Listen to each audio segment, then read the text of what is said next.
Welkom bij het programma Gewest Friesland. Dat liet elke week op de Sneuntejoen reportages zijn die er wie een jet iets in het programma van het Gewest. Dat Gewest, dat wie een nationaal programma voor televisie. En dat liet alle weken zien wat er in de regio te beleven wie. De Friese regio die wie onderhand van Johan van der Zee. En die komen heel vaak op het waard. En daarom begin ik mijn reportage jongen die 12 jongen nog op het waard. Maar die haast mijn collega maken volgens mij die reportage. Ja, Hans Speermalte. Die zit in Greens Drenthe. En die hier dan combineerde gebieden. En die zit natuurlijk ook aan het water, dus die maken direct reportage. En ik had dus, hij had een partij mij een man die aan de Greense kant zit. Ja. En ik had met Karel Helder, die heel duidelijk in Friesland wennen, hij weet praat. Ja. Van het water is mooi, maar we moeten het net bedjeren. Zo'n reportage is het meer. Nou, zo er eerst naar. De reportage komt uit 1912.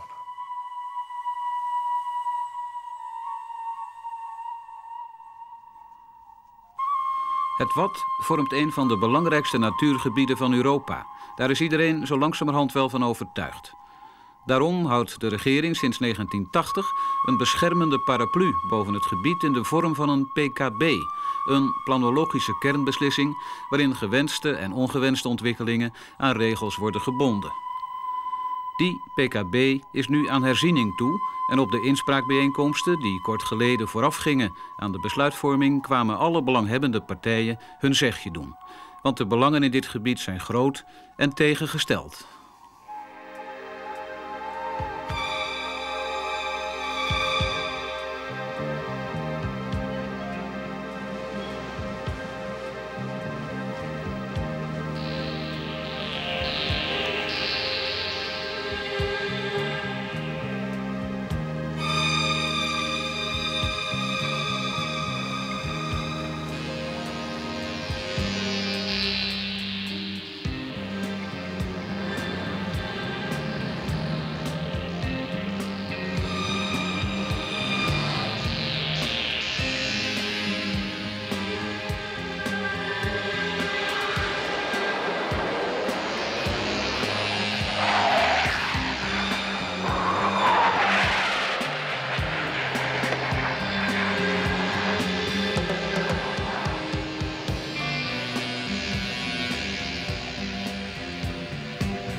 Geen wet kan zonder toezicht. Dat gebeurt op het Wad door de Rijkspolitie te Water, door Rijkswaterstaat en door mensen van de Directie Natuur, Milieu en Faunabeheer van het ministerie van Landbouw, Natuurbeheer en Visserij.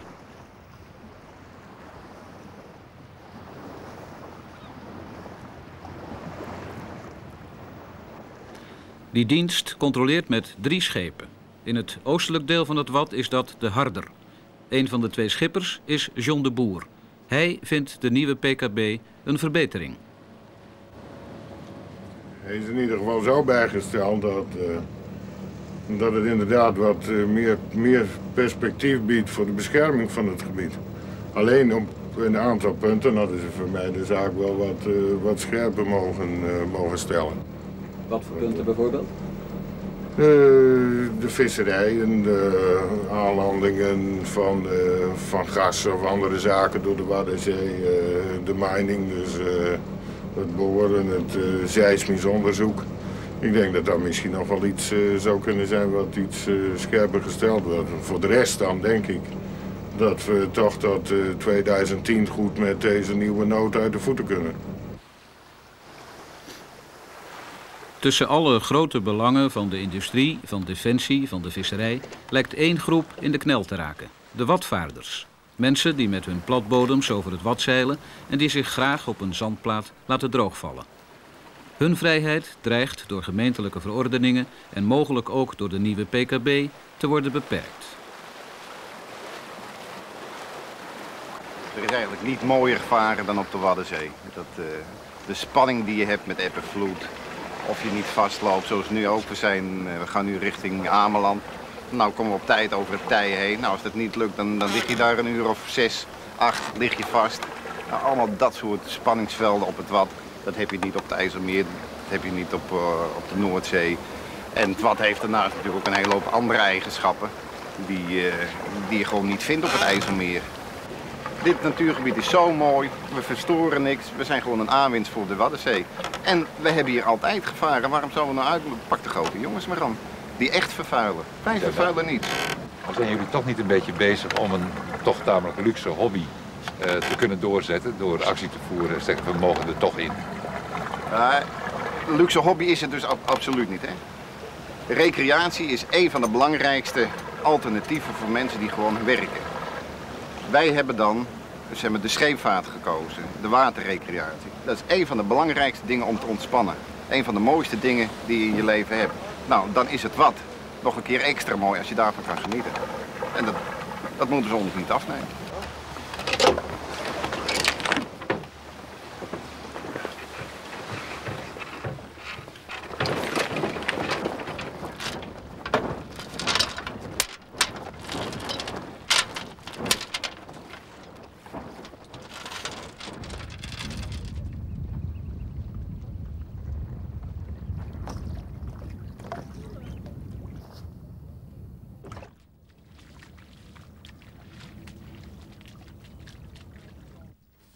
Voor de gemiddelde recreant en ook voor de wadvaarder is er zo langzamerhand niet meer uit te komen. Zoveel regels en verordeningen bestaan er op het Wad. In sommige gebieden mag je helemaal niet komen, in andere maar in bepaalde delen van het jaar. Hier mag je nog wel droogvallen, maar daar weer niet. In de ene gemeente mag je alleen droogvallen binnen 200 meter van de vaargeul en in de andere geldt die regel weer niet.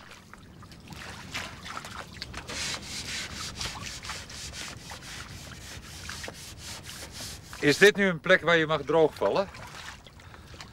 Nou, ik weet niet precies of het wel 200 meter is. Ik denk dat het er, wel binnen zit hoor, binnen de 200 meter. Dat zal hier nog wel mogen, denk ik. Dat is al zo, dat je binnen 200 meter... Ja, hier bij Harlingen wel. Bij de Waddengemeente Harlingen die heeft die gemeentelijke verordening wel aangenomen. Dat is een van de gemeentes aan de welkant die dat wel gedaan heeft. Maar verderop, bij Groningen bijvoorbeeld, Eemsmond, hele grote gemeente aan het Wad, die piekt er nog niet over. Dus het is heel erg onduidelijk waar het nou wel of niet mag. Eigenlijk, hè, want die grens die staat ergens aangegeven. Hoe reageren jullie daarop? Ja, je ziet het, een beetje laconiek. De afspraak is ook dat zolang de regeling niet integraal is aangenomen door alle Waddengemeentes, dat die dan nog niet echt van kracht is. Dus we wachten ook niet dat we nou vandaag hier een bekeuring zullen krijgen. En je ziet ook wel, het is natuurlijk verschrikkelijk moeilijk. Want hoe moet je dit nou bekeuren? Je moet met een bootje hierheen varen, je moet aan de wal komen. Met laars, je moet hierheen lopen en iemand een bekeuring geven. Je moet het constateren eerst al. Ja, en bovendien, wat doe je nou voor kwaad? Ik denk als je een wadvaarder hebt die dus hard voor de Waddenzee heeft, denk ik dat die verstoring over het algemeen dus erg meevalt. Die heeft natuurlijk een beperkte plek waar hij droog valt. Maar daartegenover staat natuurlijk ook dat je dus een aantal wadvaarders hebt, of die zich wadvaarders noemen, die honden mee aan boord hebben en die dan op een gegeven moment op zo'n droogliggende plaat honden laten lopen zonder dat ze aangelijnd zijn. En dan kan dat betekenen dat dat een aanmerkelijke verstoring geeft. Ik denk dat wij heel tevreden zouden zijn met een hele duidelijke accessregeling. Omschrijf wat de gedragsregels horen te zijn bij dit soort recreatie. Oké, je gaat met de hond laat je los op stelzeehonden of de bon. Gewoon rats. Maar dus bijvoorbeeld zoiets, 200 meter buiten de geul? Dat moet gewoon vrijgegeven worden. Dat is echt onzin. Het is niet te handhaven. Het is niet te controleren. Ik denk dat het een beetje overschat wordt door de mensen omdat ze vaak niet weten hoe de wet of hoe de verordeningen nou precies in elkaar zitten. En dat door die geruchten die overal de ronde doen, de mensen een beetje onzeker beginnen te worden. Ik denk dat voorlichting op dat gebied dus essentieel is. Het is gewoon zo, je hebt een groepje wandelaars en die zijn ik vergelijk het maar even met de Hoge Veluwe. Die genieten van de natuur. Die zijn jarenlang gewend geweest om van Hoogsoeren, is het Hoge Veluwe? Hoogsoeren naar, noem maar wat, een of andere plek te wandelen. Met elkaar en vrede enzovoort. En één keer zegt iemand van ja, maar daar loopt ook af en toe een ree. Ja, dat weten we wel. Ja, leuk. Ja, maar dan mogen jullie niet meer komen. Ja, wat doen we dan voor kwaad? Nee, die ree, die heeft zo, die situatie zit. Nou, de Hoge Veluwe hebben ze dat heel netjes opgelost, dat natuurbeheer. Op een heel andere manier dan het hier gebeurt. Hier is het tendens afsluiten. Heel regulier, door geulen varen, verder niet.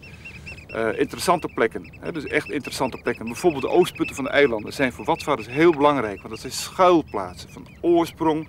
Het zijn altijd wijkplaatsen geweest, veilige plaatsen. Zou je niet meer mogen komen. Dat doen we helemaal niks geen kwaad. Hoe moet je dat nou duidelijk maken? Ja, dat is dus gewoon de tij is tegen ons. Zo zien we dat een beetje.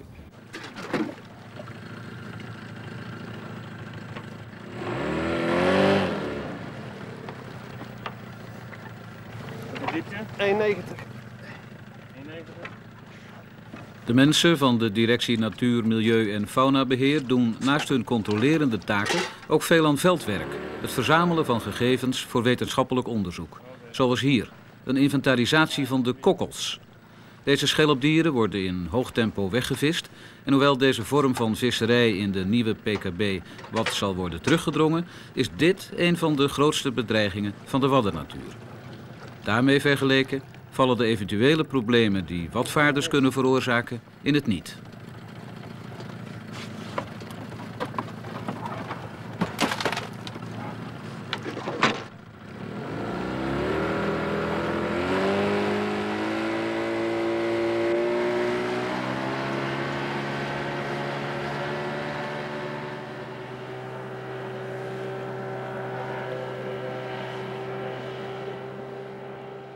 Ja, prachtige beelden van het water en wat er alweer te beleven is. Hier niet net een spul hoor, met de collega uit Greens van het water is van u en doe ik het water is van u. Nee, dat hier net. Nee. Dat kon je wel een beetje zien. Dus, maar moest je dan ook op één lijn zitten? In zijn reportage, weer wordt twee reportages en die weer in elkaar. Ja, ik weet van dit net. Ik meende maar dat ik een aparte reportage maak hier van over watvaders. Ja. En dat Hans doet. Dat werd Broek had in zijn reportage. Ah, okay, ja. Maar ik had bezocht nooit te zieken en dan kom ik die aparte reportage net zien. Nee. Dus het kan ik best wezen dat we doen zo naar Dodos dit en Dodos dat. Ja. En dat we nooit spelen. Dat, Drukte om rust, hiette die reportage. De titel zelfs, dat dien je hem zo aan hier en ik wel. Och man, Goed. Drukte om rust. Die drukte is groter worden of die rust is groter worden? Dat weet ik eigenlijk net. Ik denk dat de drukte toch het wat groter wordt. Ja, maar ze hingen een soort drukte om de rest te bewaren. Ja, en zo die watvaders weer een leeuwt. Ja. Want die mochten heel iets minder. Je mocht net meer droogvallen op bepaalde stukken. Nee. En dat weer nou krijgt hun grote nocht. Ja. En zeehoen met verontwaardiging naar de scène die skip in de lijn, bij wie ze spreken. Ja. Goed. We gaan naar de kunst. We gaan naar de schilder Ton Verheij. Die komt hier uit Weststellingwerf. En die... Maar ik leer eerst de reportage zien. Want hij schildert wat. En dat schilderij, dat biedt er aan Wargemasters Kuren. En dan met Jim zien wat Jim voor idioot toneelstukje maken gaat. In het begin van de reportage van Ton Verheij. Ja. Laten we maar eens zien.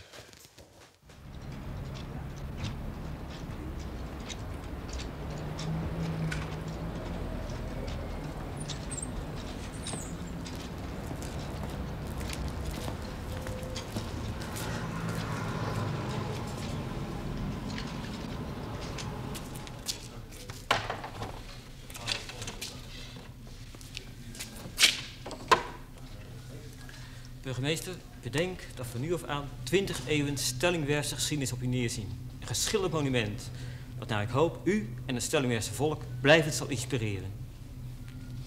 Fijn.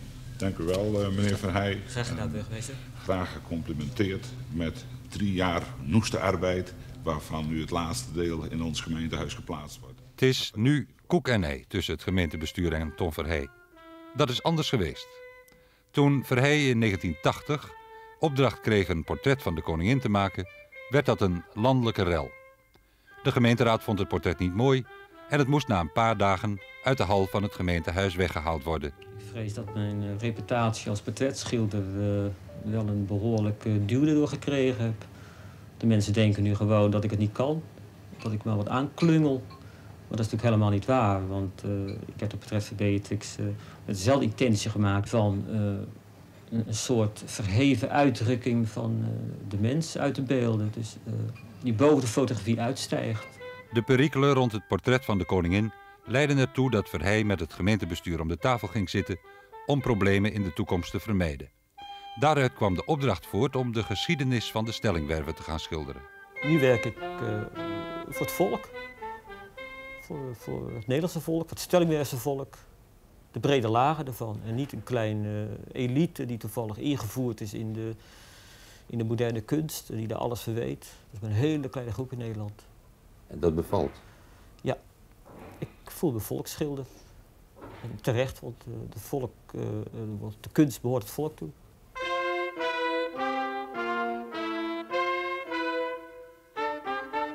De serie van 12 schilderijen heeft nu wel een vaste plaats in het gemeentehuis gekregen. Weliswaar niet in de hal, maar in de gang waar de kamers van de burgemeester en de wethouders op uitkomen.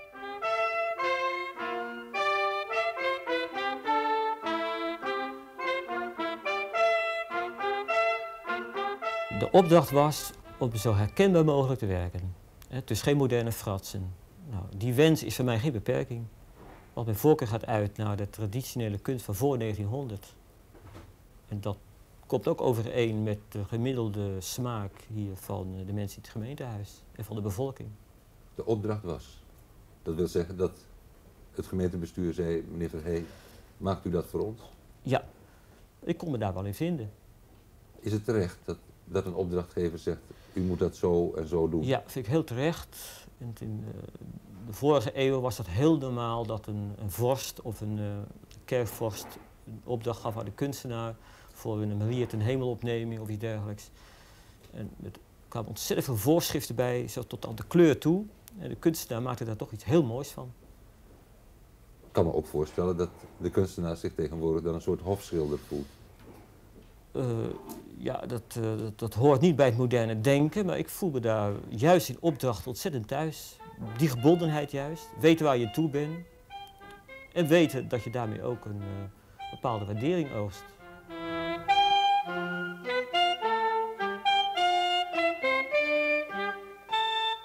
Zonder de BKR-regeling was de serie er niet gekomen, denk ik. Nee, dat is duidelijk het geval. Het is op deze wijze wordt de kunst ook voor de gemeente betaalbaar. En we zijn blij dat we langs deze weg toch een behoorlijk kunstwerk in ons gemeentehuis op kunnen hangen. U slaat het niet op in kelders, geloof ik, hè, zo gauw? Nee, liever niet natuurlijk. Ik denk ook dat het de bedoeling is van het kunstwerk. Maar goed, dit werk is ook duidelijk toonbaar. Hier ziet iedereen graag naar en dan hang je het ook graag op. Ik vind het ook heel goed voor de stellingwervers dat hun geschiedenis op grootste wijze verbeeld wordt. Dat minderwaardigheidsgevoel wat hier toch wel een beetje leeft, wat verdwijnt. Heb je bewust gedaan? Ja, ik heb bewust de gebeurtenis gedramatiseerd en verhevigd. Om de mensen het gevoel te geven dat hier de wereldgeschiedenis heeft afgespeeld. In zekere zin is dat ook zo natuurlijk. Hè. De dingen die dus landelijk of internationaal gebeurden, zoals de arbeidersbeweging, die gebeurden hier ook.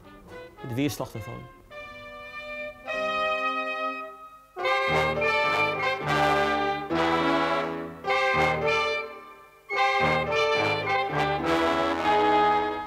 En je wil alles op één schilderij proppen, maar dat kan niet. Hè. Je vervalt in een soort strip, dat zou het mooiste zijn, een soort stripvorm. Dus daarom zijn die schilderijen nogal overladen om een hele hoop te laten zien aan emoties en gebeurtenissen. Zit er een lijn in? De lijn van strijd. Strijd in de stellingwerven. Vanaf strijd tegen de Romeinen, strijd tegen moslims, bisschoppen, indianen, de woeste elementen, armoede en uitbuiting. Maar allemaal strijd. Dat is het grondthema van deze serie. Daarom heb ik alle heftige episodes uit de stellingwerfse geschiedenis gekozen. En als ze niet heftig genoeg waren, heb ik ze gewoon heftig gemaakt. Door beweging en dramatiek in de gezichten. Ik voerde vroeger een strijd via mijn schilderijen door allerlei dingen kritisch te schilderen, of in ieder geval satirisch. En daarmee ook een soort strijd te leveren. Maar daar begreep eigenlijk niemand iets van. Het kwam niet over. En door het dus duidelijker te stellen, niet terugval, ik vind het geen terugval, maar op een universelere manier van schilderen, die dus een bredere massa aanspreekt, bereik ik mijn doel wel.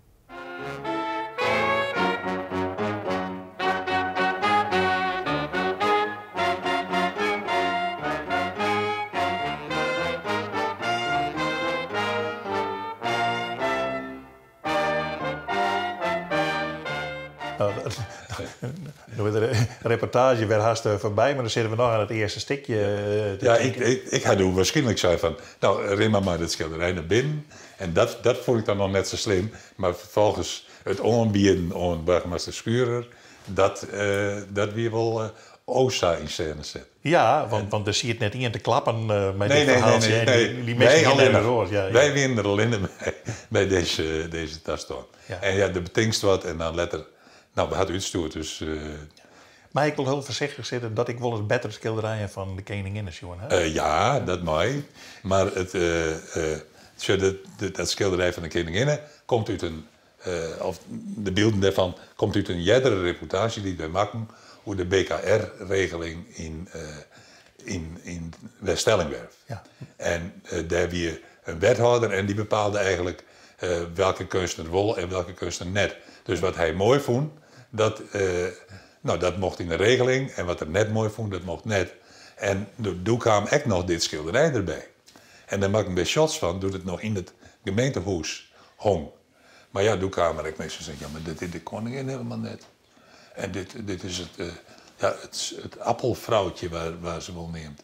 Dus daar kwam een rel. En binnen een paar dagen hong dat schilderij er al net meer. Maar wij hier wel het beeld. Ja. Dus dat is letterlijk nog door brandpunt om. Want het was een beetje een landelijke rel. En wij hier primeurs zien haast nooit. Maar dit weer dan een primeur. Dit weer een primeur. Dus, maar het weer toch geen algemeen niks uit dat die wethouder gewoon bepaalt waar in de BKR-regeling kwam. Ja, maar nou, je hebt nogal wat kunstenaars die ter leelt om en die benaderen mij om daar een keer wat aan te doen. Oh, okay. Dus dit weer typisch een onderwerp. Ja. Maar al die wethouders die hadden dus die kunst van BKR opslaan, want dat is wel betalen als ik me zeg. Maar nu was het uiteindelijk wel weer kwijt, want het zit alleen maar in die kelder. Ja. En er komt heel niet meer. De Kamer hield niet meer. De regeling bestaat natuurlijk. Nee, maar ik bedoel, dus er is een heel soort en dat komt nou ineens op een merk. Ja. Dus maar we nou alsnog een keer naar Sjen. Ja, met het keerpie. En dan komt de koningin ik weer in beeld. Ja, de koningin had weer één keer had ze die versie niet hier in het gemeentehuis. Oké. Nou, die situatie weer mij net zo opvallen, maar goed. De koningin in West-Stellingwerf. Schilder Ton Verheij wie dat in het programma geweest Friesland dat er takken werk gewoon is.